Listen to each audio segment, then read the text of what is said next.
The Live 5 for 6 Skyview Network, sponsored by Terry Lambert Hyundai.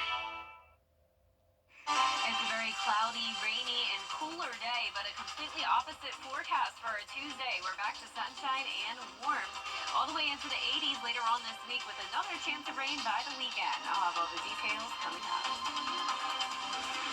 Now on News Channel 606, a spike in apartments in Augusta. What city leaders think about the growth as your News at 6 starts now. Live from Television Park, this is WJBF News Channel 6 at 6.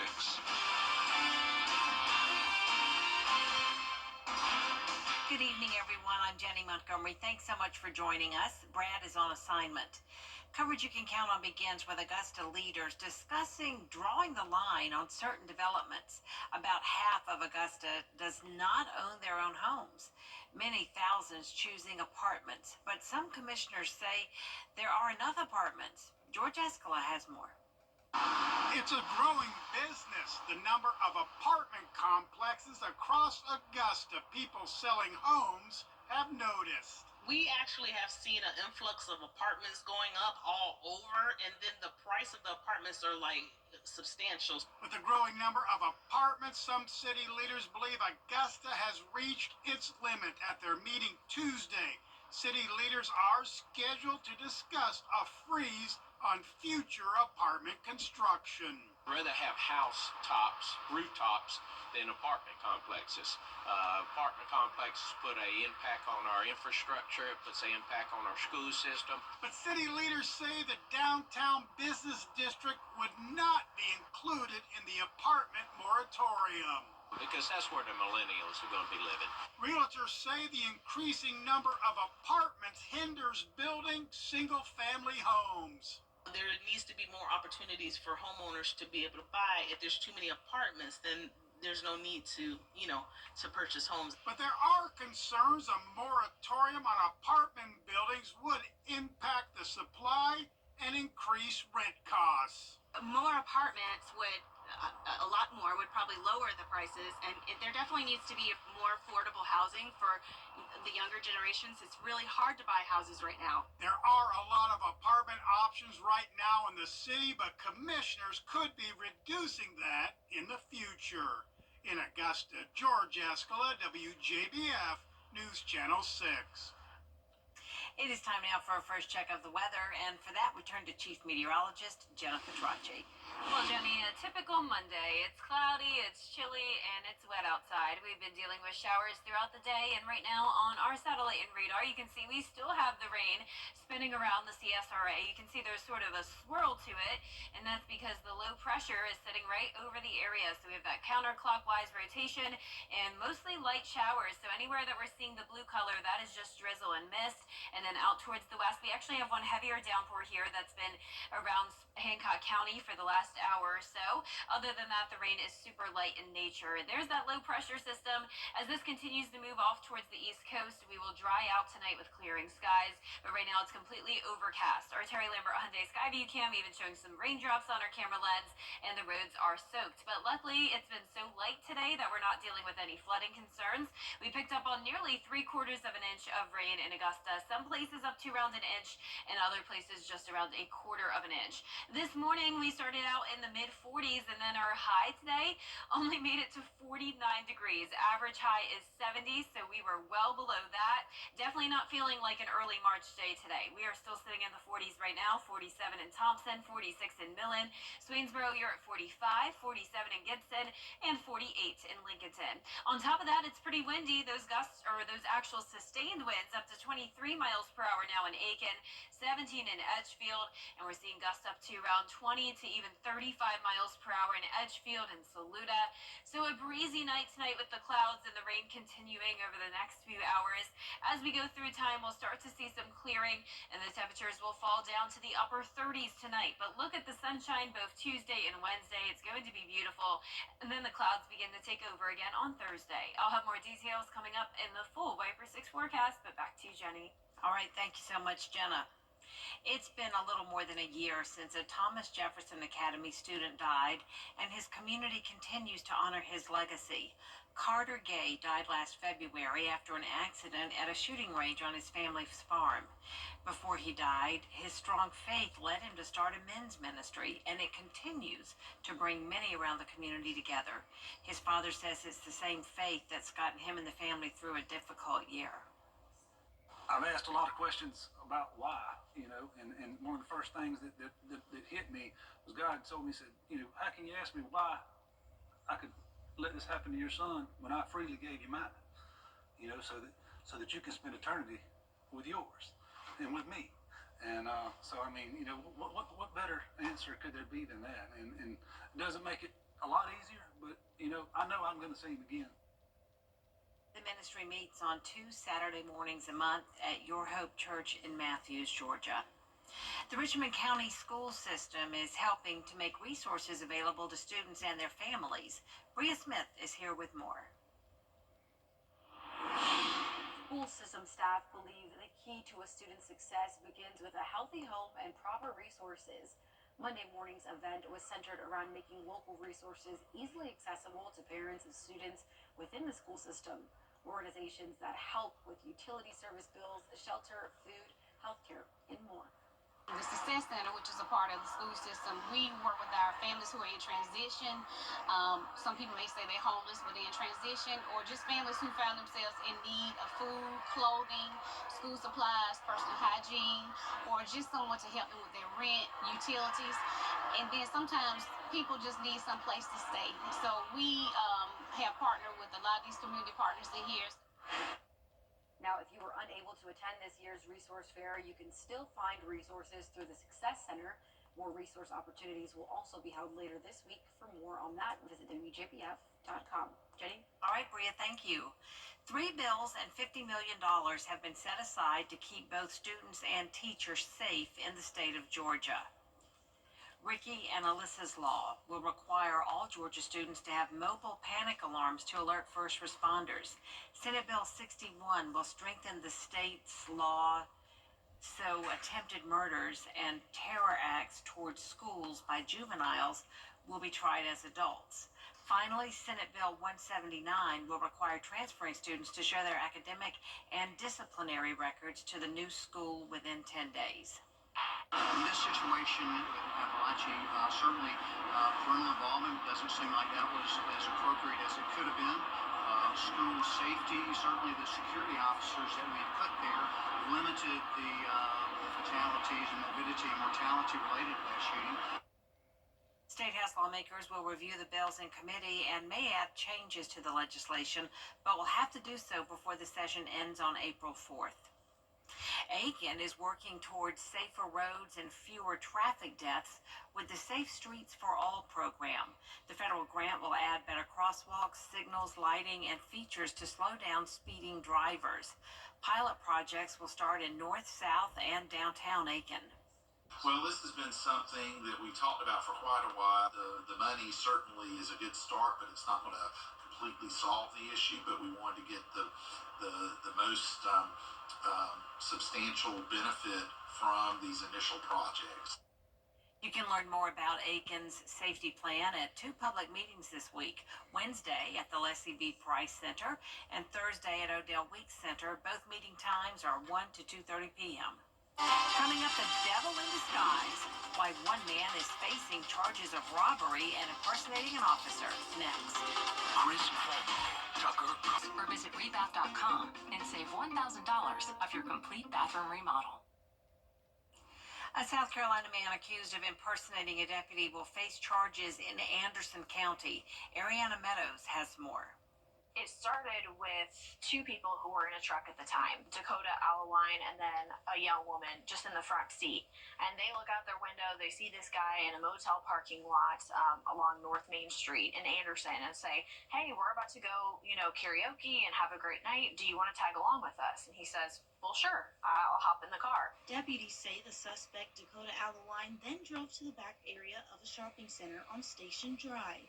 and proceeds to tell the victim in this case, I'm an Anderson County Sheriff's Office narcotic officer, please get out of the car, kind of taking on that demeanor of, I'm legitimate. Allewine is accused of pointing a gun at the victim and demanding he empty out his pockets. The sheriff's office later confirmed Allewine had a BB gun. The victim is left hanging. He's now down cash, down his motel key that he once had, and so he walks up the street along Clemson Boulevard and safely makes it to a gas station there where he calls for help because at this point he doesn't have anything. The sheriff's office then arrested Allewine. He's stolen multiple things. He's even rummaged through the victim's motel room, stealing belongings from him in there. So he continued even after he robbed this man at gunpoint, and I have a feeling they didn't even go to karaoke that night. We find out that he's even stolen the victim's pants. He's wearing the victim's pants. And so he went to some lengths to get, basically the cash, the motel key. Deputies charged Allewine with armed robbery, possession of a weapon during a violent crime, and impersonating an officer. That is a charge that we don't take lightly. Obviously, when you wear the badge and gun, you're there to protect people. You're not there to harm them. So anytime that somebody, hides behind that facade of, I'm a cop, that puts off a red flag in our head. Wow, what a weird story. Chief Meteorologist Jennifer Tracci's back with us now. Yeah. Weird weather. Yeah, I was going to say, kind of weird weather. Yeah. It's not supposed to be 40 degrees during this time of the year. But we're going back to those 70s tomorrow. So we're quickly warming up. The sun returns as well. And then we'll have another chance of rain by this weekend. I'll break down all the details right after this break. It's the One Thing 6 Skyview Network, sponsored by Terry Lambert Hyundai. The News Channel 6 mobile app is now even better. Download it today. Now, your most accurate forecast with WJBF Live 5/6. Welcome back. It was a very rainy Monday for us. Check out these totals. Anywhere from around a quarter of an inch of rain up to an inch of rain. And that was the case down in some of our southwestern counties. Sandersville just under an inch and over an inch in Wrightsville. But this was some beneficial rain overall, so really can't complain. But I hope you stay dry today. It's pretty much been raining all day long. Very light in nature, a lot of drizzle and mist. And that's what's indicated here by the blue color on our radar. We do have some more steady light rain, though, out towards our western counties and even maybe a brief heavy downpour if you're out towards Hancock or Washington County. But for the most part, this is super light. And as we zoom out, it's all because of this low pressure. So you can tell it is moving in this counterclockwise direction, and that's because of that low pressure spinning right over the two-state. Low pressure will be exiting the viewing area shortly, though, and will quickly clear out as we head into the overnight hours. But a cloudy day with wet roads, but luckily no flooding since the rain has been super light. This is a look at our Terry Lambert Hyundai Skyview cam. We're only sitting at 46 degrees. We have that northwest wind of 11 miles per hour. Visibility is poor, only at 4 miles with the cloudy skies, and the temperatures are very consistent. So we pretty much didn't even get to 50 degrees today. We topped off at 49 in Augusta, and we're just a few degrees cooler than that now, sitting at 46. Our futurecast tonight at 7 o'clock still showing that rain for around half the area.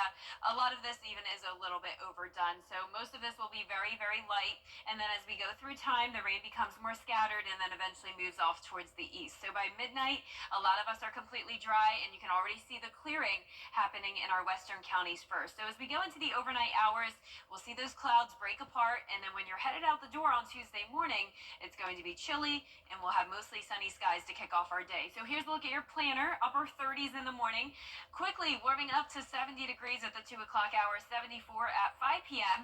And all of this rain, like I mentioned, is beneficial. We could use some more of it, though, because notice we are under the moderate drought throughout the majority of the CSRA. So typically March is a decently rainy month.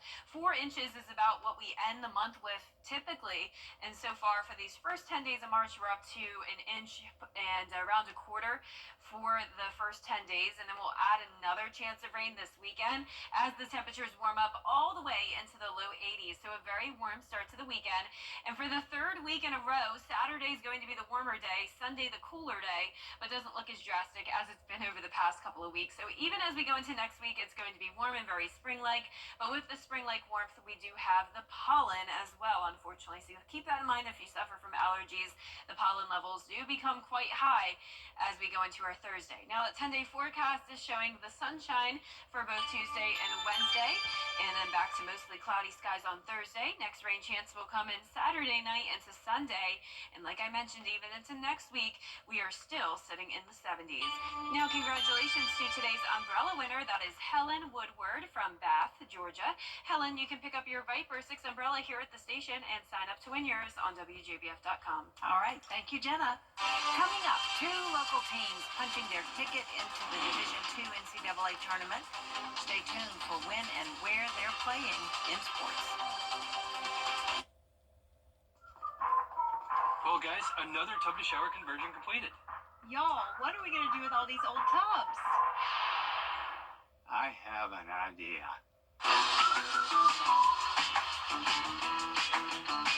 Join the Bathfitter family today with 0% interest financing for 24 months.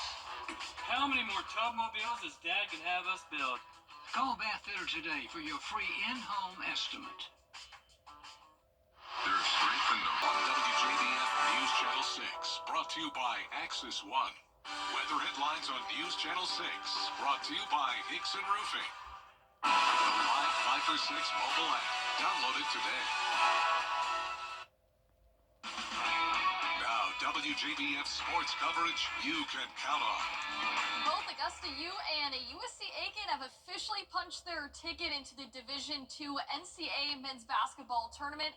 Now they'll spend this whole week preparing for their respective opponents. The Jags are coming off a Peach Belt Conference quarterfinals loss against North Georgia, but they're now turning the page to the postseason, meaning extra practice time over the weekend. Augusta is the 6th seed in the Southeast region, and they'll play first-time opponent Lenore Ryan in Columbus on Saturday at noon. Now, after going 0-4 to start out the season, the Jags finish out the year 19-10, just enough to guarantee them at least one more game.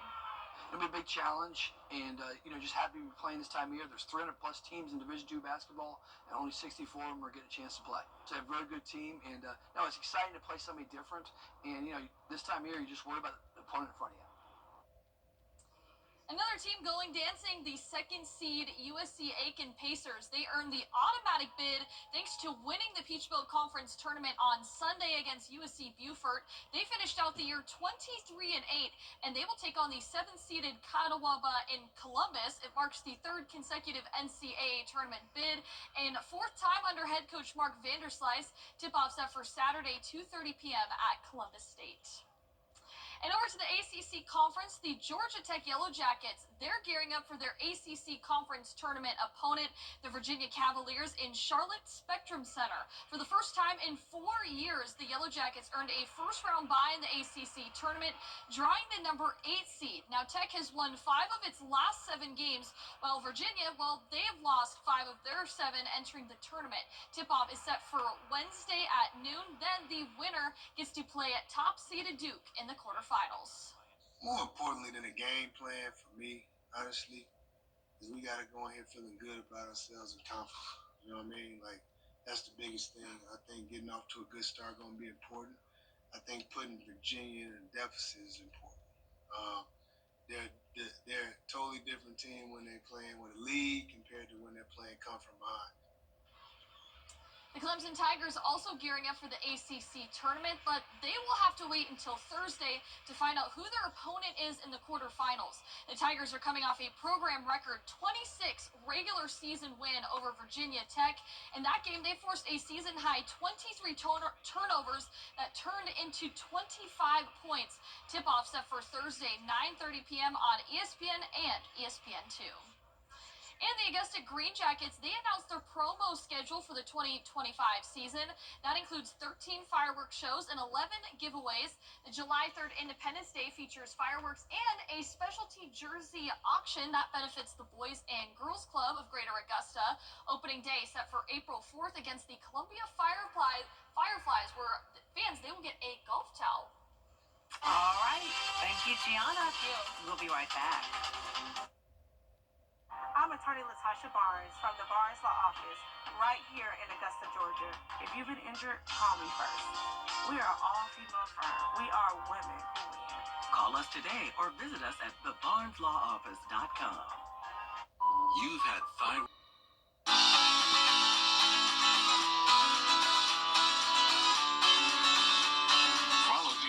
6 on Instagram.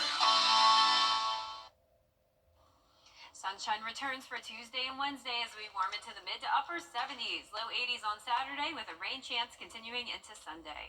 Bring on those 70s. Authorities say a man in Florida allegedly took 2 pairs of diamond earrings from Tiffany & Company. However, when police pulled him over, they only recovered a ring worth about $600,000. An x-ray revealed those earrings were in the man's stomach. So authorities had to wait for the jewelry to pass through, naturally. And they had to wait until they could positively identify them as the stolen goods. No. Oh my goodness. Well, that is also very interesting that the ring was $600,000 just for the ring. Just for the ring. And then the earrings had to have been expensive too. Absolutely. Tiffany. Hope they got it back. And sold them at a really good price. That's our report for now. News Channel 6 continues at 7 right after World News Tonight. Then we'll see you again at 11. Good night.